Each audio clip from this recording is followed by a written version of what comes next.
Welcome to the podcast, Let the Prophet Speak. We continue today with our study of the first book of Shmuel, that's Samuel 1. We are up to chapter 26. At the conclusion of the last chapter, 25, we learned that we had read of the story of David and Naval, the man who, as his wife Abigail said, Kishmo Kenu, as his name means disgusting. He was a disgusting person. He refused to give David and his men their due payment, and he thus and his life was ended by God after he partied a little too much, celebrating his shearing of his sheep. And in the end, David took Abigail, his wife, as a wife, his widow, Naval's widow. Now, at this point, David is still a fugitive. He is still a nomad, wandering in various areas of the deserts and wilderness of the land of Israel. And Saul is still out to get him. So we read of a story that has a lot of familiar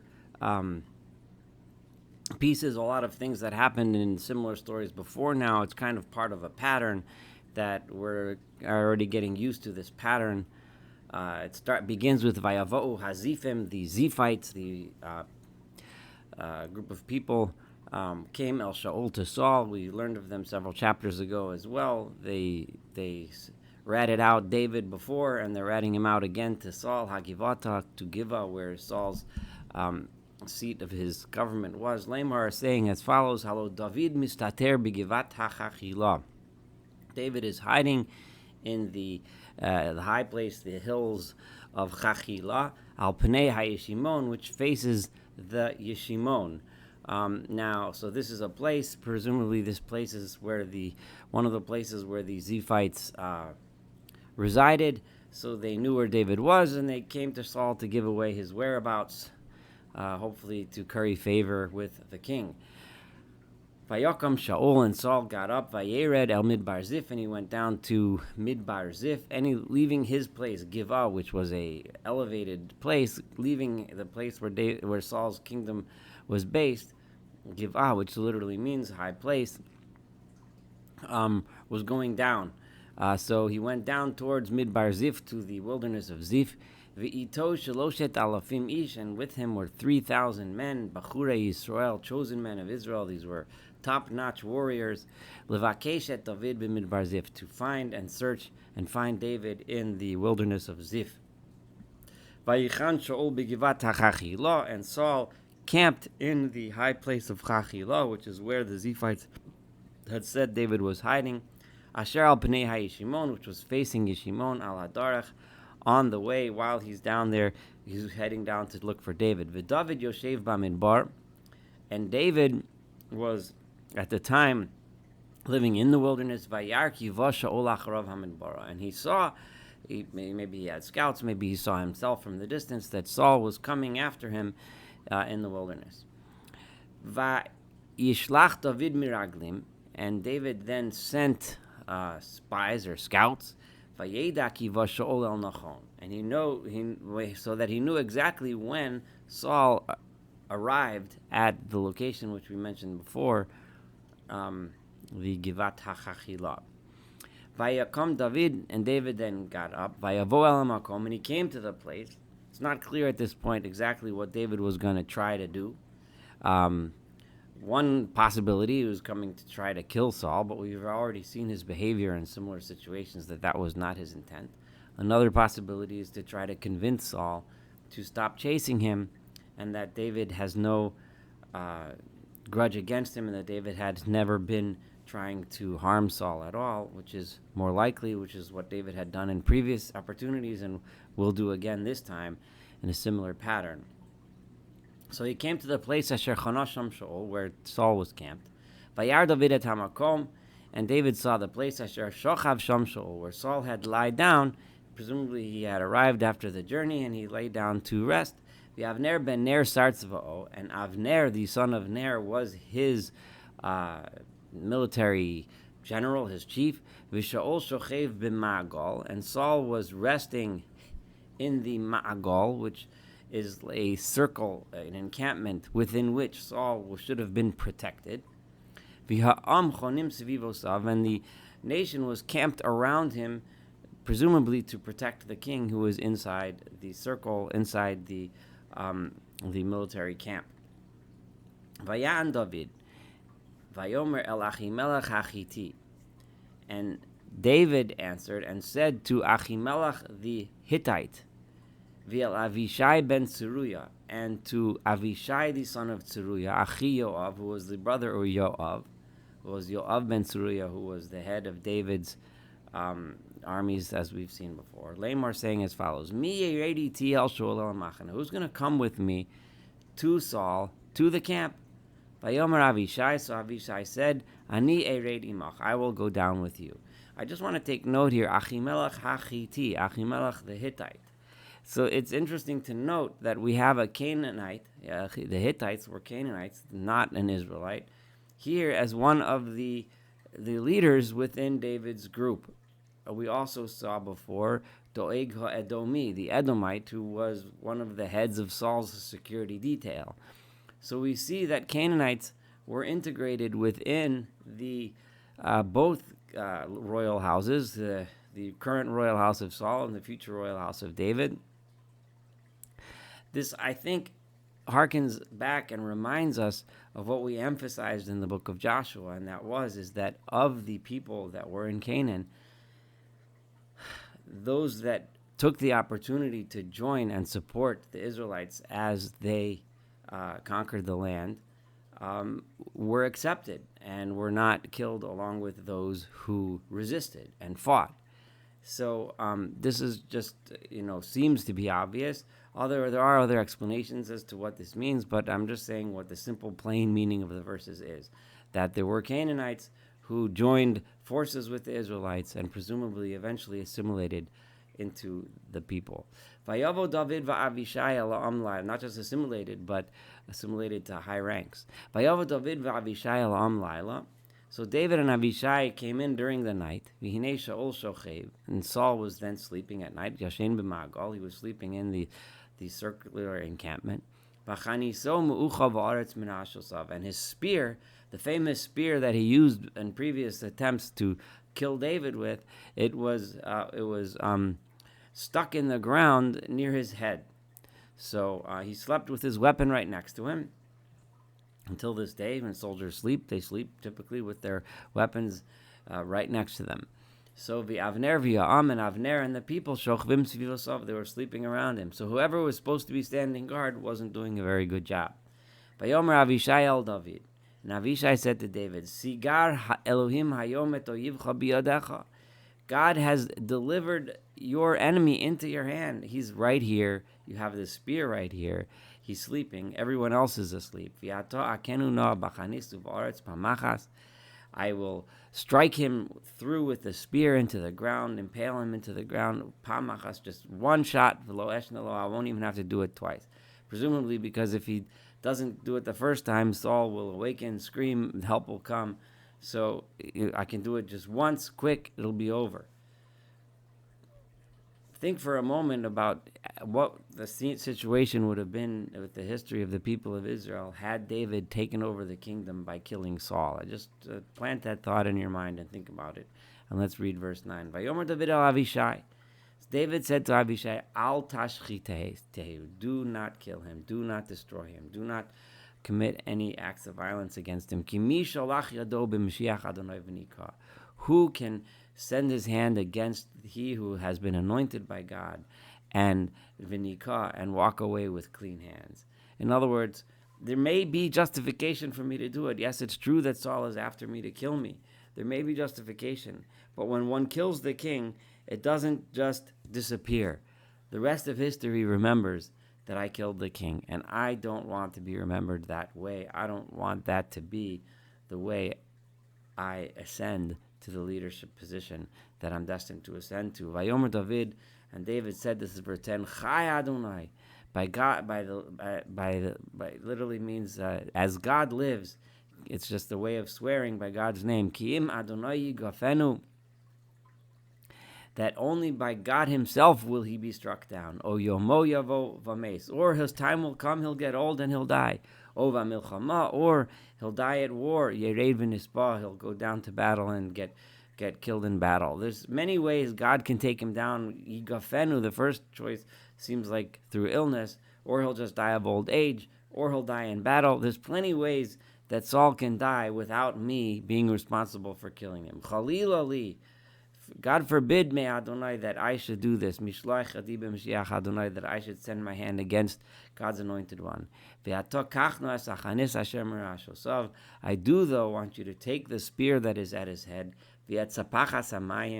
and the jug of water that is at his head, presumably there for him to drink in case he were to wake up during the night and be thirsty. And let's go. Similar to the story before, which we learned several chapters ago, when David met and Saul was relieving himself in the cave, David just cut a piece of his cloak and walked away without taking the chance to kill him. David took the spear, Shaul, and the jug of water that was at his head, and then they left. No one knew, no one saw, no one woke up. They were all sleeping. The deep sleep of God had fallen upon them. This gives the sense that it was some kind of a miracle, that the people were just asleep, deeply asleep, or the sleep of God. But what this really means is Tardemat Hashem, meaning it's just the deepest depths of sleep, the slumber of God, meaning the deepest depths of sleep had fallen upon them. Vayavor David ha'ever. And David then passed over to the passage to the other side, meaning to the place where his camp was. Vayamod al rosh ha'ar merachok, and he stood on the top of the mountain at a distance. Rav hamakom b'neiam, with a large amount of space, a distance between them, so that he can communicate, but be far enough that Saul could not reach him with his weapons. Vayikra David el ha'am, and then David called out to the people that were gathered with Saul, Vayel Avner ben Ner, and to Avner ben Ner, who was Saul's general, Lamor, saying as follows: Halo sa'aneh Avner. Avner, are you going to answer me? Vayan Avner vayomer. And Avner then answered and said, Mi ato karas el hamelech. Who are you calling out towards the king? Who do you think you are? And who are you? Vayomer David el Avner. David said to Avner, Halo ish ato. You're a man, meaning you're a big guy. You're an important person. Umi kamocha b'Yisrael.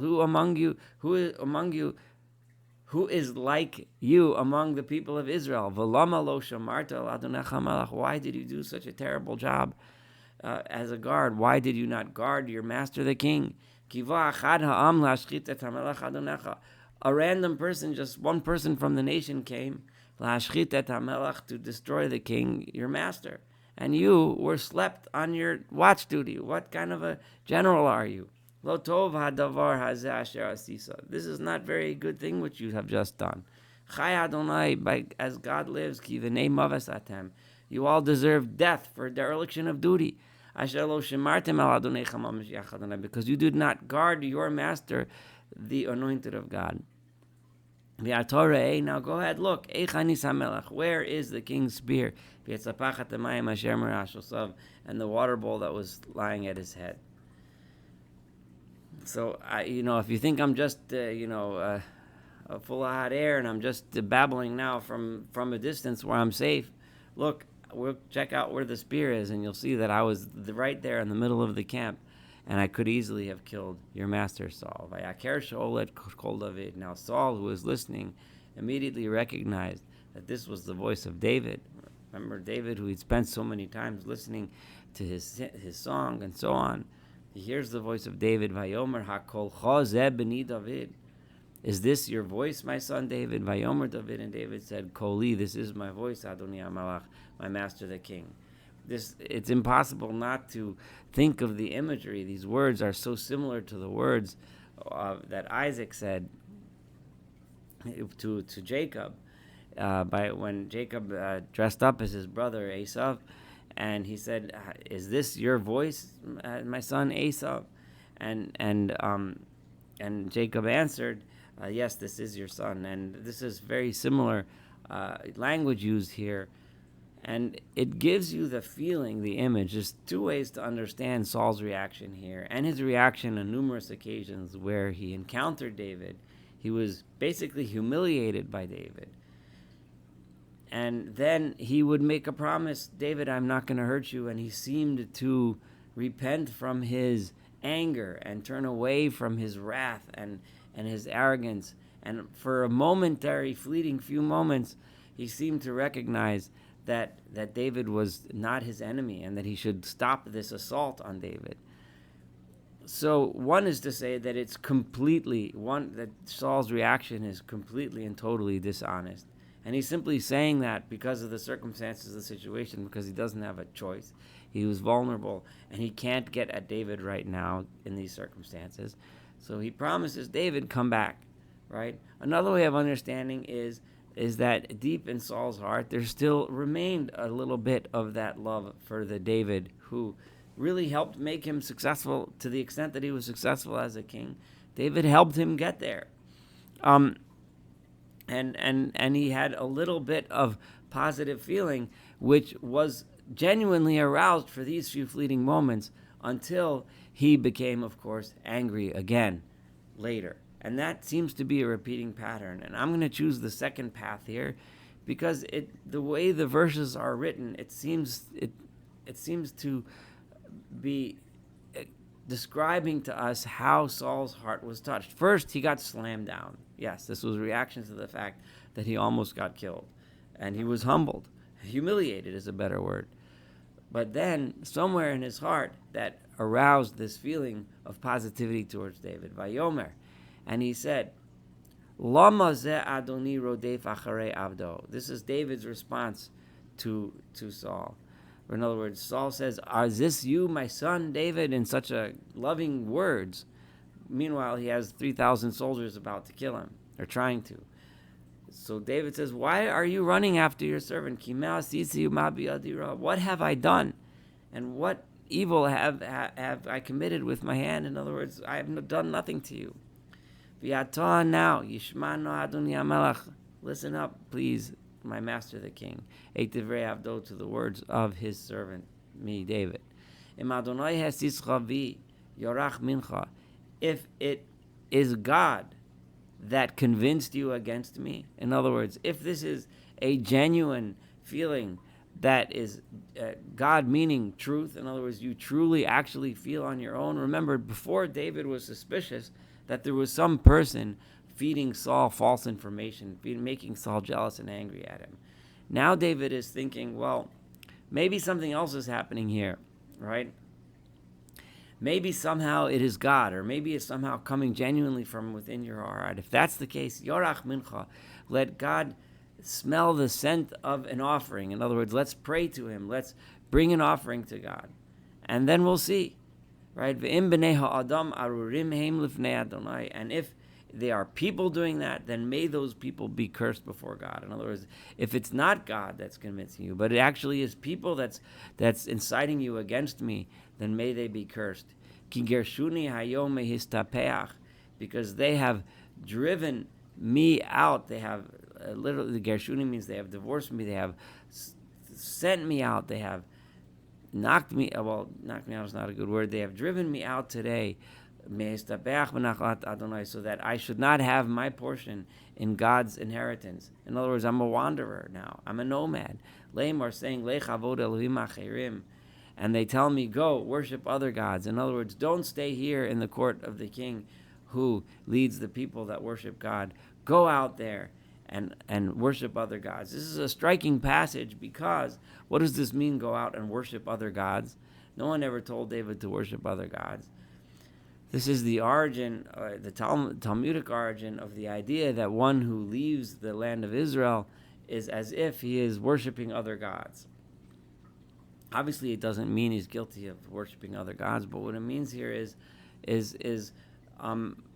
that in other nations, the other nations where David has had to seek refuge, such as in the nation of the Philistines, he had to be subjugated under those that worshipped other gods besides God. David does not want to look to those people, and we'll see later he's going to have to look to the Philistines again for protection. David does not want to wander to other nations in order to get protection. He wants to stay here with the people of God, the people that are devoted to worshiping the one true God. And now do not allow my blood to be spilled on the ground. Opposite or away from the face of God. Don't kill me while I'm out here wandering as a nomad. Because what? The king of Israel left his palace with an army in order to simply find some little flea, right? I'm a nothing. Before he compared himself to a dead dog, now he's comparing himself to just a flea. As if he was chasing after the kind of bird that calls out in the mountains. He's like someone, he hears a bird noise and he's chasing after it. What kind of business is that? Vayomer. Often the koreh is pronounced a partridge, which is a bird that runs around and chirps in the mountains. Vayomer Shaul chatasi. So Saul's reaction was, I have sinned. I have done something wrong. All right, I have wronged you. I am in the wrong. Shuv b'ni David. Come back. In other words, I don't want you to be a nomad and wander around. Come back to my house. Come back to my palace. Come back and join me again, my son David. Kilo ara locha od. I will not do evil to you. Now remember, obviously David now, he trusted him the first time he made that promise, but no longer, because he tried to throw a spear at him, and then he promised he would be good, and then he went back, and then he tried to throw a spear at him again. And David realized that his promises, even if when they're spoken seem to be genuine, or maybe even they are genuine when they're spoken, Saul can't be trusted because he constantly gets angry and changes his mind and again tries to kill David. But now he promises once again a promise that will fall on deaf ears this time. The old story of the boy who cried wolf. Promised me too many times, I'm not going to believe you. Because now you have made my life precious in your eyes today. In other words, you decided not to kill me. You kept my life and preserved my life when you had a chance to take it away, because you treated it with honor, with preciousness. I have been stupid, and I have made a huge mistake. Vayan David, and David answered Vayomer, and he said, Hinei chanis hamelach, here is your spear. And one of the young men of serving Saul crossed over to David and took the spear back.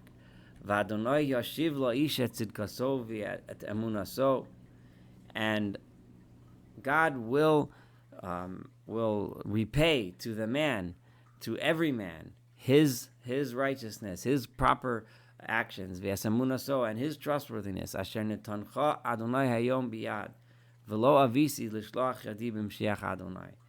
Because today, in other words, this time, who is the man, right? Who acted righteously and acted in a trustworthy way? That was me. It was not you. So God will reward me. In other words, I am not going to be the one taking it. Here's your spear. Take it back. I'm not using this spear to take revenge against you, right? Rather, it is God who will decide who was the tzaddik, who was righteous, who was trustworthy. Because today, I did not take revenge and I did not send my hand against. In other words, I did not act violently against the king who was anointed by God. Just like I raised your life, in other words, I valued your life and did not kill you today. In my eyes, I made your life valuable. I considered your life important. I look to God that He will consider my life valuable. He will save me from everything. So if you try to kill me again, in other words, I'm not trusting your promise. I'm running. I'm out of here. But if you try to kill me again, I'm not worried, because God is going to value my life in the same way that I valued yours. Vayomer Shaul el David. Saul said to David, Baruch atah b'ni David. Blessed are you, my son David. Gam aso ta'aseh. You are going to be successful. Gam yachol tuchol. and you will be able to prevail. You will prevail in the end. You will win this. In other words, Saul again recognized that David is going to eventually be king. Vayelech David ledarko. David went on his way, Shaul shav lemekomo, and Saul returned back to his place, because he could have asked his 3,000 men to take chase. He didn't do that. He went back. A very temporary fulfillment of his promise. And as we've seen before, every time he makes this promise, whether it's genuine or not, however you look at it, the bottom line is clear that he makes the promise and then he violates the promise very quickly again. This concludes chapter 26. Thank you so much for studying it together with me. Looking forward to studying chapter 27 together and, of course, the rest of this wonderful book of Samuel.